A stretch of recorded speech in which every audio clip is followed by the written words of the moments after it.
This is Land of Havilah, Ezekiel 4. Ezekiel's still standing in the field, and Yahweh has more to say. He's about to give Ezekiel a parable to play out. Verse 1. You also, son of man, take a tile and lay it before yourself, and portray on it a city, even Jerusalem. Lay siege against it, build forts against it, and cast up a mound against it. Also set camps against it, and plant battering rams against it all around. Take for yourself an iron pan, and set it for a wall of iron between you and the city. Then set your face toward it. It will be besieged, and you shall lay siege against it. This shall be a sign to the house of Israel. Comment: the parable will go all the way through this chapter and the next. So far in verses 1 to 3, Ezekiel is to portray the city of Jerusalem on a tile. It's also translated brick or clay tablet. It might be wet clay. The brick or clay will represent Jerusalem. It'll probably be a small, lifelike clay model of Jerusalem, because in verse 2, Ezekiel is to construct a diorama of the city under siege, complete with fortifications against it, a mound or siege ramp, troop encampments all around, and battering rams. Given that the model will include all these details, the city itself, as represented by the clay, probably has some detail to it as well. It's the type of diorama we might see at a battlefield museum, only this one will depict a battle of the future. If this is still 593 BC, as Yahweh is delivering this prophecy, the siege is 4 or 5 years in the future. Then in verse 3, Ezekiel will take an iron pan and hide his face from the city as he's besieging it. This signifies that God will orchestrate the siege, and that God will block himself out from looking at the suffering in the city or having compassion. Jeremiah 7:16, 13:14, and 15:6. Yahweh tells Ezekiel, verse 4, Moreover, lie on your left side, and lay the iniquity of the house of Israel on it. According to the number of the days that you shall lie on it, you shall bear their iniquity.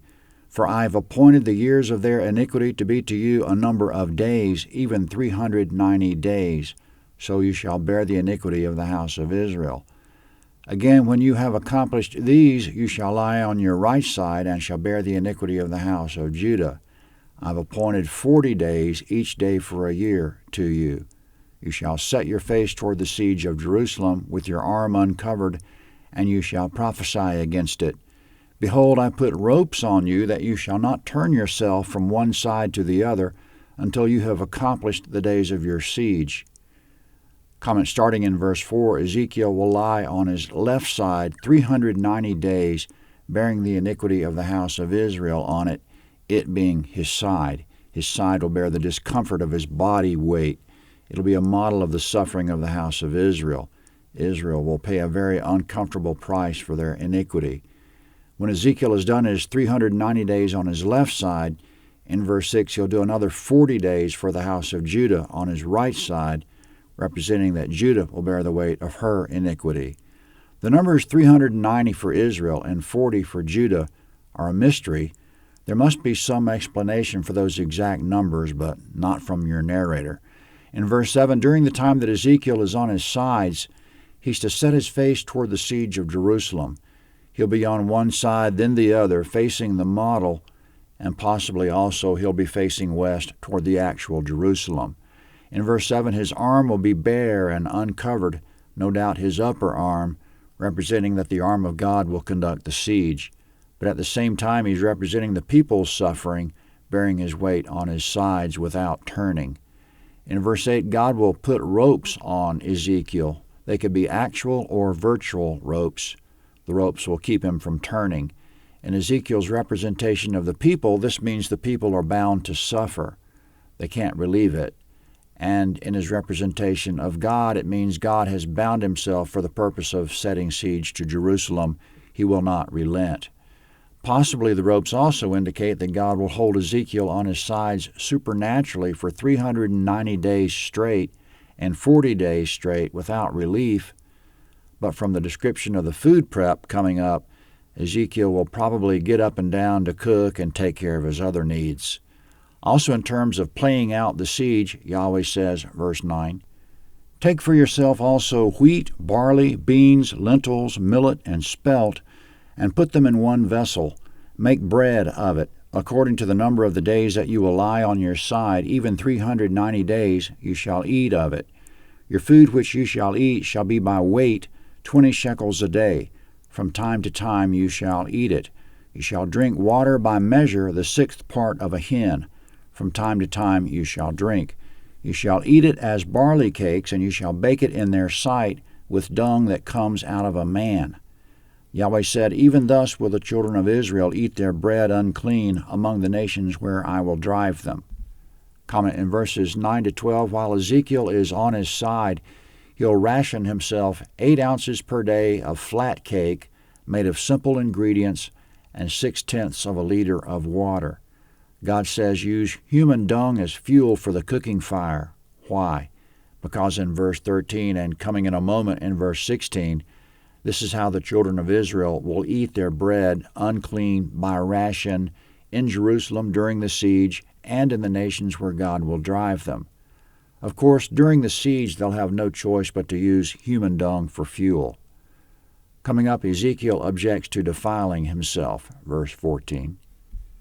Then I said, Ah, Lord Yahweh, behold, my soul has not been polluted, for from my youth up even until now I have not eaten of that which dies of itself or is torn of animals.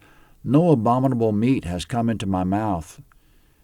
Comment in verse 14, Ezekiel has always observed the dietary restrictions of the law of Moses. He's not complaining that God has prescribed unclean foods. There's nothing unlawful or unclean about any of the ingredients of the flat cake, but human dung is unclean, Deuteronomy 23:14. He's objecting to handling human dung for fuel. Then Yahweh said, verse 15, Then he said to me, Behold, I've given you cow's dung for man's dung, and you shall prepare your bread on it. Moreover, he said to me, Son of man, behold, I'll break the staff of bread in Jerusalem. They'll eat bread by weight and with fearfulness. They'll drink water by measure and in dismay, that they may lack bread and water, be dismayed one with another, and pine away in their iniquity. Comment, in Jerusalem the cows will all be eaten, and cow dung as a fuel will run out. Human dung will be the only fuel available. But in verse 15, in Ezekiel's representation, he can substitute cow's dung. In verse 16, God will break the staff of bread in Jerusalem. It's an idiom that means God will cause famine. In verse 17, the people of Jerusalem will be dismayed one with another. They won't believe how their neighbors behave when the famine sets in. There will be theft. There will be fatal confrontations when people defend their food supply. They'll eat their children, Lamentations 2:20. So yes, it's an understatement that they'll be dismayed with one another. In verse 17, they'll pine away in their iniquity. God will turn his face away from all of it. Ezekiel's fellow captives won't be in the siege. They're 900 miles away, but they need to know about it, and they need Yahweh's perspective on it from this demonstration. Ezekiel 5 is next.